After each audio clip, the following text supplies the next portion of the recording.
think Jameis Winston and the Saints are actually going to win the division over the Tampa Bay Buccaneers? I think in the they NFC have a South. chance. Why?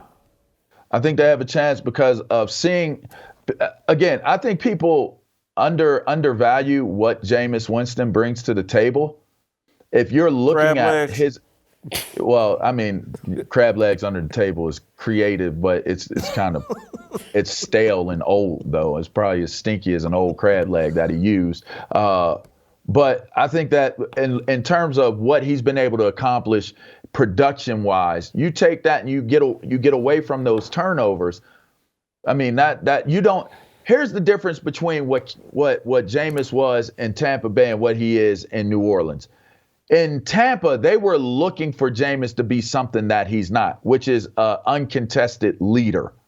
He's a leader, but he's not the leader of leaders. He's not a lead alone leader. He needs a leader on top of him, like Sean Payton. So he's not in a position where he has to put himself in a position to be something to these other players that he's really not. So now all he has to do is focus in on being a quarterback. And I think that for him, that's a relief, for one. And for two, the expectations are kind of, there's different spectrums of it. A lot of people don't know what they believe Jameis Winston will be. And to me, I think that the talent is unquestionable. His arm talent is unquestionable. And to me, I think that the play calling and the strategizing, the methodical, approach to game plans by Sean Payton and his coaching staff, I think is second to none. So I believe that Jameis has an opportunity to be very successful with this team. And after having a year to learn it, I really think that they have a strong opportunity to actually win the division this year. I hope you're right, because sometimes I like Jameis, but it's an odd thing that he could be in Tampa and they could be dog piss. They change quarterbacks and win a Super Bowl.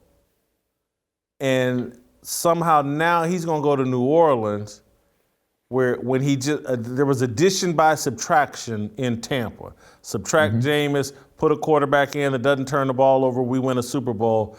And somehow he's going to go to New Orleans and perform better because Sean Payton's a better coach than Bruce Arians or who. Well, no, I'm not saying he's a better I hope coach. You're right.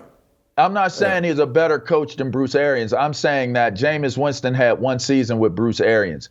Bruce Arians still was dealing with a loser culture mentality as well. If you keep in mind, Jameis had 3 different head coaches during his time there. 3. You know how formative your young years are? I think he spent, 5 years there? In 5 years' time, you had 3 different head coaches. I can't hold everything on Jameis on this one. That's culture.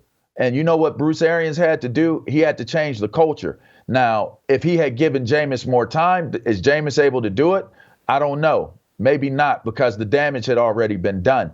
But you bring in a winner like Tom Brady with the amount of talent that they had, all Tom Brady had to do was get people on the same page and get them believing. Are you going to believe Tom Brady? I'm going to believe Tom Brady. So he got them to believe, and that changed the culture. Everybody's not going to be able to change a culture like how Tom Brady helped change the culture with Bruce Arians. You don't have to do that in New Orleans. They're already winners. They already expect to win. They already have a winning culture.